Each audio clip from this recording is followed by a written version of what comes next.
ಶಾಲೆಯ ಅಮೃತ ಮಹೋತ್ಸವ ಸಮಾರಂಭವು ಶಾಲೆಯ 75 ವರ್ಷದ ಸಾರ್ಥಕ ಸೇವೆ, ಸಾಧನೆ ಹಾಗೂ ಮೌಲ್ಯಗಳನ್ನು ಸಂಭ್ರಮದಿಂದ ಸ್ಮರಿಸುವ ಮಹತ್ವದ ಸಂದರ್ಭ.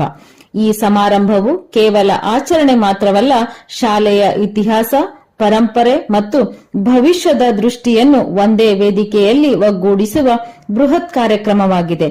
ಈ ಅದ್ಭುತ ಕಾರ್ಯಕ್ರಮ ಕರ್ನಾಟಕದ ಉತ್ತರ ಭಾಗದಲ್ಲಿರುವ ಬಿಸಿಲ ನಾಡು, ತೊಗರಿಯ ಕಣಜವೆಂದೇ ಖ್ಯಾತಿಯ ಕಲಬುರಗಿ ಜಿಲ್ಲೆಯ ಅಫಜಲ್ಪುರ ತಾಲೂಕಿನ ಗ್ರಾಮದ ಏಳಿಗೆ ಮತ್ತು ಶಾಲೆಯ ಏಳಿಗೆಯನ್ನು ಬಯಸುವ ಶಿಕ್ಷಣ ಪ್ರೇಮಿಗಳಿಗೆ ಹೆಸರಾದ ಬಂದರವಾಡ ಗ್ರಾಮದಲ್ಲಿನ ಸರ್ಕಾರಿ ಹಿರಿಯ ಪ್ರಾಥಮಿಕ ಶಾಲೆಗೆ 75ನೇ ವರ್ಷದ ಹುಟ್ಟುಹಬ್ಬದ ಸಂಭ್ರಮ. ಈ ಸಂಭ್ರಮವನ್ನೇ 75ನೇ ಅಮೃತ ಮಹೋತ್ಸವವನ್ನಾಗಿ ಸರ್ಕಾರಿ ಹಿರಿಯ ಪ್ರಾಥಮಿಕ ಶಾಲೆ ಬಂದರವಾಡದ ಆವರಣದಲ್ಲಿ ಇದೇ ಶನಿವಾರ 14ನೇ ಫೆಬ್ರವರಿ 2026ರಂದು 11:30 ಆಚರಿಸುವ ಮಹದಾಸೆಯನ್ನ ಗ್ರಾಮಸ್ಥರು ಹೊಂದಿರುತ್ತಾರೆ. ಕಾರಣ, ಗ್ರಾಮದವರ ಹಾಗೂ ಶಾಲಾ ಬಳಗದವರ ಘೋಷವಾಕ್ಯವೇ ನಮ್ಮ ಶಾಲೆ ನಮ್ಮ ಜವಾಬ್ದಾರಿಯಾಗಿದೆ.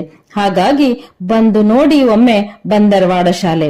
ಈ ಅದ್ದೂರಿ ಕಾರ್ಯಕ್ರಮದಲ್ಲಿ ಖ್ಯಾತ ಉಪನ್ಯಾಸಕರು ಶರಣಯ್ಯ ಭಂಡಾರಿಮಠ್ ಇವರು ಅದ್ಭುತ ಉಪನ್ಯಾಸವನ್ನ ನೀಡಲಿದ್ದಾರೆ. ಜೊತೆಗೆ ಕೆಚ್ಚೆದೆಯ ಕನ್ನಡತಿ ಅನುಅಕ್ಕ ಕೂಡ ತಮ್ಮ ವಾಕ್ಚಾತುರ್ಯವನ್ನ ಪ್ರಸ್ತುತಪಡಿಸಲಿದ್ದಾರೆ. ಜೊತೆಗೆ ಸರಿಗಮಪ ಖ್ಯಾತಿಯ ನಮ್ಮವರೇ ಆದ ರೇವಣಸಿದ್ದ ಪುಲಾರಿಯವರು ಸುಮಧುರ ಗಾಯನದ ಜೊತೆಗೆ ಮನರಂಜನೆಗಾಗಿ ಮಿಮಿಕ್ರಿ ಆರ್ಟಿಸ್ಟ್ ರವಿಕುಮಾರ್ ಸಿಂಗೆಯವರು ಕೂಡ ತಮ್ಮ ಪ್ರತಿಭೆಯನ್ನ ಪ್ರದರ್ಶಿಸಲಿದ್ದಾರೆ. ಹಾಗಾಗಿ ತಾವೆಲ್ಲರೂ ಈ ಅದ್ಭುತ ಅದ್ದೂರಿ